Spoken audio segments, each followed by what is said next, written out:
আসসালামু আলাইকুম। আপনারা শুনছেন অডিও বুক বাই মেহেদি। গল্প পাঠে আমি মোহাম্মদ মেহেদি হাসান। আজকে আপনাদের পড়ে শোনাব সুকুমার রায়ের লেখা একটি ভৌতিক গল্প, সুদন ওঝা। তবে গল্প শোনার আগে যারা এখনও চ্যানেলটি সাবস্ক্রাইব করেননি, অনুগ্রহ করে চ্যানেলটি সাবস্ক্রাইব করে বেল আইকনটি অন করে দিবেন। এবং এই গল্পগুলো যদি আপনাদের খুব পছন্দ হয়ে থাকে, ভালো লেগে থাকে, তাহলে অবশ্যই ভিডিওতে একটি লাইক দিবেন এবং আপনার বন্ধুদের সাথে শেয়ার করবেন। আসুন তাহলে শুরু করা যাক সুকুমার রায়ের লেখা একটি ভূতের গল্প, সুদন ওঝা।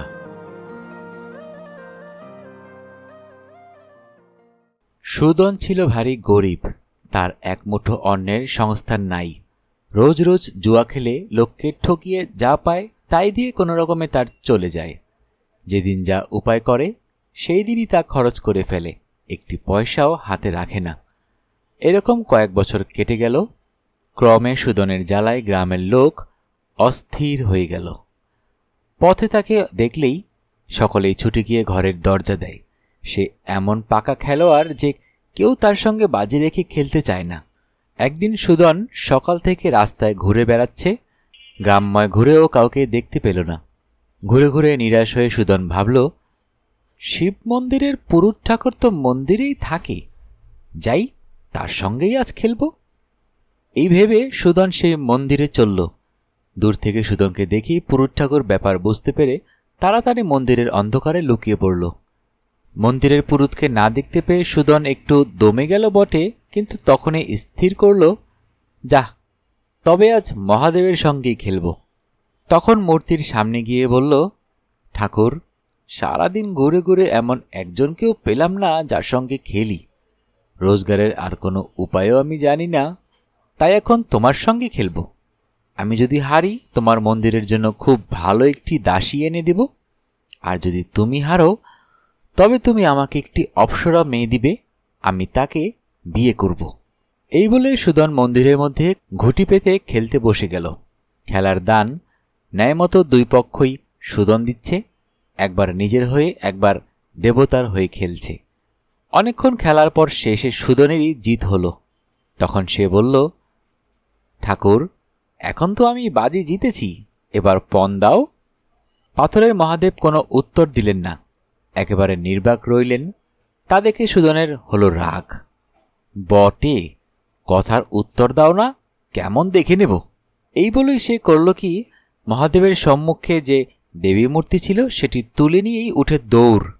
সুদনের স্পর্ধা দেখে মহাদেব তো একেবারে অবাক। তখনই ডেকে বললেন, আরে আরে করিস কি, শিগগির দেবীকে রেখে যা। কাল ভোরবেলা যখন মন্দিরে কেউ থাকবে না তখন আসিস, তোকে পণ দিব। এ কথায় সুদন দেবীকে ঠিক জায়গায় রেখে চলে গেল। এখন হয়েছে কি, সেই রাতে একদল স্বর্গের অপ্সরা এলো মন্দিরে পুজো করতে। পুজোর পর সকালে স্বর্গে ফিরে যাবার অনুমতি চাইলে মহাদেব রম্ভা ছাড়া সকলকে যেতে বললেন। সকলেই চলে গেল, রইল শুধু রম্ভা। ক্রমে রাত্রি প্রভাত না হতে সুদন এসে হাজির। মহাদেব রম্ভাকে পণস্বরূপ দিয়ে তাকে বিদায় দিলেন। সুদনের আহ্লাদ দেখে কে, অপ্সরা স্ত্রীকে নিয়ে অহংকারে বুক ফুলিয়ে সে বাড়ি ফিরে এলো। সুদনের বাড়ি ছিল একটা ভাঙা কুঁড়ে। অপ্সরা মায়া বলে আশ্চর্য সুন্দর এক বাড়ি তৈরি করল। সেই বাড়িতে তারা পরম সুখে থাকতে লাগল। এইভাবে এক সপ্তাহ কেটে গেল। সপ্তাহে একদিন রাত্রে অপ্সরাদের সকলকে ইন্দ্রের সভায় থাকতে হয়। সেই দিন উপস্থিত হলে রম্ভা যখন ইন্দ্রের সভায় যেতে চাইল, তখন সুদন বললে, আমাকে সঙ্গে না নিলে কিছুতেই যেতে দেব না। মহা মুশকিল, ইন্দ্রের সভায় না গেলেও সর্বনাশ। দেবতাদের নাচ গান সব বন্ধ হয়ে যাবে। আবার সুদনও কিছুতেই ছাড়ছে না। তখন রম্ভা মায়া বলে সুদনকে একটা মালা বানিয়ে গলায় পরে নিয়ে ইন্দ্রের সভায় চলল। সভায় গিয়ে সুদনকে মানুষ করে দিলে পরে সে এক কোণে লুকিয়ে বসে সব দেখতে লাগল। ক্রমে রাত্রি প্রভাত হলে নাচ গান সব থেমে গেল। রম্ভা সুদনকে আবার মালা বানিয়ে গলায় পরে চলল তার বাড়িতে। বাড়ির কাছে একটা নদীর কাছে এসে রম্ভা তাকে আবার মানুষ করে দিল। তখন সুদন বলল, তুমি বাড়ি যাও, আমি এই নদীতে স্নান ও আহ্নিক করে পরে যাচ্ছি। এই নদীর ধারে ছিল ত্রিভুবন তীর্থ। এখানে দেবতারা পর্যন্ত স্নান করতে আসতেন। সেদিন সকালেও ছোটখাটো অনেক দেবতা নদীর ঘাটে স্নান করছিলেন। তাদের মধ্যে কাউকে কাউকে দেখে সুদন চিনতে পারল। তারা রাত্রে ইন্দ্রের সভায় রম্ভাকে খুব খাতির করছিলেন। সুদন ভাবল, আমার স্ত্রীকে এরা এত সম্মান করে, তাহলে আমাকে কেন করবে না? এই ভেবে সে খুব গম্ভীরভাবে তাদের সঙ্গে গিয়ে দাঁড়ালো, যেন সেও ভারী একজন দেবতা। কিন্তু দেবতারা তাকে দেখে অত্যন্ত অবজ্ঞা করে তার দিকে ফিরেও চাইলেন না। তারা তাদের স্নান ও আহ্নিকেই মন দিলেন। এ তাচ্ছিল্য সুদনের সহ্য হল না। সে করল কি, একটা গাছের ডাল ভেঙে নিয়ে দেবতাদের বেদম প্রহার দিয়ে বলল, এত বড় আস্পর্ধা! আমি রম্ভার স্বামী, আমাকে তোরা জানিস নে? দেবতারা মার খেয়ে ভাবলেন, কি আশ্চর্য, রম্ভা কি তবে মানুষ বিয়ে করেছে? তারা তখনই স্বর্গে গিয়ে ইন্দ্রের কাছে সব কথা বললেন। এদিকে সুদন বাড়ি গিয়েই হাসতে হাসতে স্ত্রীর কাছে তার বাহাদুরির কথা বলল। শুনে রম্ভার তো চক্ষু স্থির। স্বামীর নির্বুদ্ধিতা দেখে লজ্জায় সে মরে গেল আর বলল, তুমি সর্বনাশ করেছ, এখনই আমাকে ইন্দ্রের সভায় যেতে হবে। দেবতারা ইন্দ্রের কাছে গিয়ে নালিশ করলে পর ইন্দ্রের যা রাগ, এত বড় স্পর্ধা! স্বর্গের অপ্সরা হয়ে রম্ভা পৃথিবীর মানুষ বিয়ে করেছে। ঠিক সময়ে রম্ভাও গিয়ে সেখানে উপস্থিত। তাকে দেখেই ইন্দ্রের রাগ শতগুণ বেড়ে উঠল, আর তিনি তৎক্ষণাৎ শাপ দিলেন, তুমি স্বর্গের অপ্সরা হয়ে মানুষ বিয়ে করেছ, আবার তাকে লুকিয়ে স্বর্গে এনে আমার সভায় নাচ দেখিয়েছ, এবং স্পর্ধা করে সেই লোক আবার দেবতাদের গায়ে হাত তুলেছে। অতএব আমার শাপে তুমি আজ হতে দানবী হও। বারাণসীতে বিশ্বেশ্বরের যে 7টি মন্দির আছে, সেই মন্দির চুরমার করে আবার যতদিন কেউ নতুন করে গড়িয়ে না দেবে, ততদিন তোমার শাপ দূর হবে না। রম্ভা তখনই পৃথিবীতে এসে সুদনকে শাপের কথা জানিয়ে বলল, আমি এখন দানবী হয়ে বারাণসী যাব। সেখানে বারাণসীর রাজকুমারীর শরীরে ঢুকব, আর লোকে বলবে রাজকুমারীকে ভূতে পেয়েছে।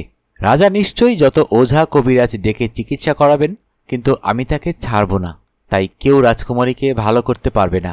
এদিকে তুমি বারাণসী গিয়ে বলবে, তুমি রাজকুমারীকে আরাম করতে পারো।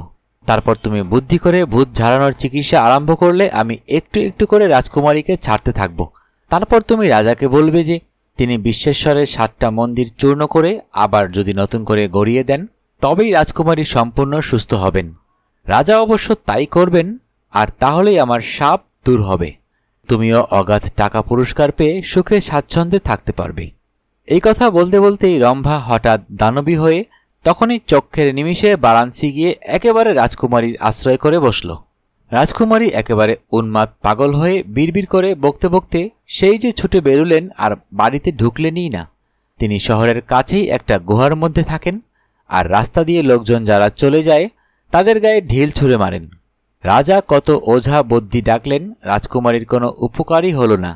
শেষে রাজা ঢেড়া পিটিয়ে দিলেন, যে রাজকুমারীকে ভালো করতে পারবে তাকে অর্ধেক রাজত্ব দিব, রাজকুমারীর সঙ্গে বিয়ে দিব। রাজবাড়ির দরজার সামনে ঘণ্টা ঝুলানো আছে। নতুন ওঝা এলেই ঘণ্টায় ঘা দেয়, আর তাকে নিয়ে গিয়ে রাজকুমারীকে চিকিৎসা করানো হয়। সুদন রম্ভার উপদেশ মতো বারাণসী গিয়ে রাজকুমারীর পাগল হওয়ার কথা শুনে ঘণ্টায় ঘা দিল। রাজা তাকে ডেকে বললেন, ওঝার জ্বালায় অস্থির হয়েছি বাবু, তুমি যদি রাজকুমারীকে ভালো করতে না পারো তবে কিন্তু তোমার মাথাটি কাটা যাবে। একথায় সুদন রাজি হয়ে তখনই রাজকন্যার চিকিৎসা আরম্ভ করে দিল। ভূতের ওঝারা ভরংটা করে খুব বেশি। সুদনও সেসব করতে কসুর করল না। ঘি, চাল, ধূপ, ধুনা দিয়ে প্রকাণ্ড যজ্ঞ আরম্ভ করে দিল। সঙ্গে সঙ্গে বিড়বিড় করে হিজিবিজি মন্ত্র পড়া বাদ দিল না। যজ্ঞ শেষ করে সকলকে নিয়ে সেই পর্বতের গুহায় চলল, যেখানে রাজকন্যা থাকে। সেখানে গিয়েও বিড়বিড় করে খানিকক্ষণ মন্ত্র পড়ল। ভূতের বাপ, ভূতের মা, ভূতের ঝি, ভূতের ছা, দূর দূর দূর পালিয়ে যা। ক্রমে সকলে দেখল যে ওঝার ওষুধে একটু একটু করে কাজ দিচ্ছে, কিন্তু ভূত রাজকুমারীকে একেবারে ছাড়ল না। তিনি তখনও গুহার ভিতরেই থাকেন, কিছুতেই বাইরে আসলেন না। যা হোক, রাজা সুদনকে খুব আদর যত্ন করতে লাগলেন, আর যাতে ভূতে একেবারে ছেড়ে যায় সেরূপ ব্যবস্থা করতে অনুরোধ করলেন। 2 দিন পর্যন্ত সুদন আরও কত কিছু ভরং করল। তৃতীয় দিনে সে রাজার কাছে এসে বলল, মহারাজ, রাজকুমারীর ভূত বড় সহজ ভূত নয়, এ হচ্ছে দৈবী ভূত। মহারাজ যদি এক অসম্ভব কাজ করতে পারেন, বিশ্বেশ্বরের 7টা মন্দির চুরমার করে আবার নতুন করে ঠিক আগের মতো গড়িয়ে দিতে পারেন, তবেই আমি রাজকন্যাকে আরাম করতে পারি। রাজা বললেন, এ আর অসম্ভব কি? রাজার হুকুমে তখনই হাজার হাজার লোক লেগে গেল। দেখতে দেখতে মন্দিরগুলি চুরমার হয়ে গেল। তারপর 1 মাসের মধ্যে আবার সেই 7টি মন্দির ঠিক যেমন ছিল তেমনটি করে নতুন মন্দির গড়ে উঠল। সঙ্গে সঙ্গে রাজকুমারীও সেরে উঠলেন। অপ্সরাও শাপমুক্ত হয়ে স্বর্গে চলে গেল। তারপর খুব ঘটা করে সুদনের সঙ্গে রাজকুমারীর বিয়ে হল, আর রাজা বিয়ের যৌতুক দিলেন তার অর্ধেক রাজত্ব। যারা এখনও অডিও বুক বাই মেহেদি চ্যানেলটি সাবস্ক্রাইব করেননি, অনুগ্রহ করে চ্যানেলটি সাবস্ক্রাইব করে বেল আইকনটি অন করে দিবেন। ধন্যবাদ সবাইকে। ভালো থাকবেন, সুস্থ থাকবেন এবং বেশি বেশি করে বই পড়বেন, কারণ বইয়ের চেয়ে ভালো বন্ধু আর হয় না।